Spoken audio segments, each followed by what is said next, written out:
I could have chosen one of many people as a hero, or person who's made a great impression on me. There have been many sports heroes, such as Pablo Nurmi, a brilliant runner.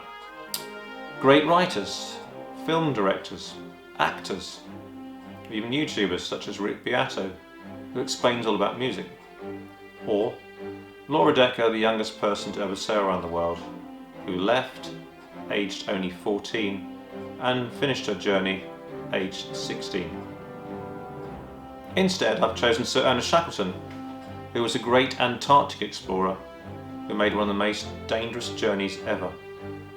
He was born in Ireland on February the 15th, 1874. As a boy, Shackleton liked reading, but not school. So he left at 16 wanting adventure. He joined a sailing ship's crew and in the space of 4 years learned how to be a sailor and pass exams so that he actually became a captain. Whilst he was sailing, he heard about a planned Antarctic expedition being led by Sir Robert Scott. He volunteered and was accepted. However, he returned home quite sick. Undaunted, he then went on 2 other expeditions to the Antarctic and was more successful, and he carried out valuable scientific work and even climbed Mount Erebus, a volcano there. And then it came his chance to organise a trip to the Antarctic, and he left on the 8th of August 1914, just as the First World War began. His expedition had the idea of using one ship to land him and all the expedition members to sledge with dogs across the whole of the Antarctic to the other side, where another ship would then take them home.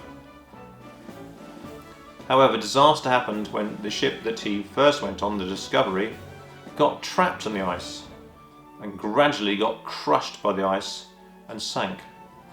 Luckily, they'd taken off the ship many valuable things they needed, but nobody knew where they were and they had to rescue themselves.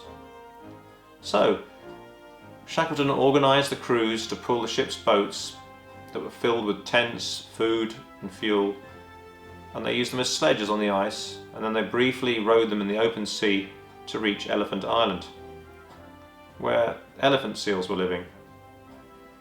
This was their best opportunity to actually escape. Most of the boats were then turned upside down and made into huts, but one boat was built up along the sides to make it higher and then decked right over the top to make it virtually waterproof. And they were going to use this one boat to get to South Georgia, so they hoped. Shackleton and a hand-picked crew went on board the small boat, which was only 6.1 metres long, and they sailed and rowed across the stormiest ocean in the world. After 15 days at sea, they found South Georgia. However, hurricane-force winds stopped them landing on the island for 2 days. Exhausted, they then slept a week and then climbed across an unexplored mountain range just using 15 metres of rope and 1 axe. Finally, they stumbled into a whaling station where people could help them.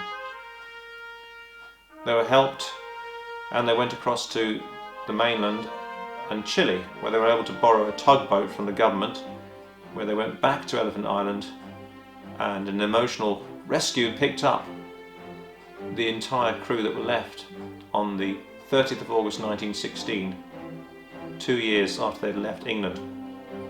Everybody was saved. Shackleton planned yet another expedition to the Antarctic. However, he was in South Georgia in 1922 when he had a heart attack and actually died. He is now seen as a role model leader, somebody who can cope in any disastrous situation, think calmly and inspire everybody around him so they all work together as a team. Thank you for listening.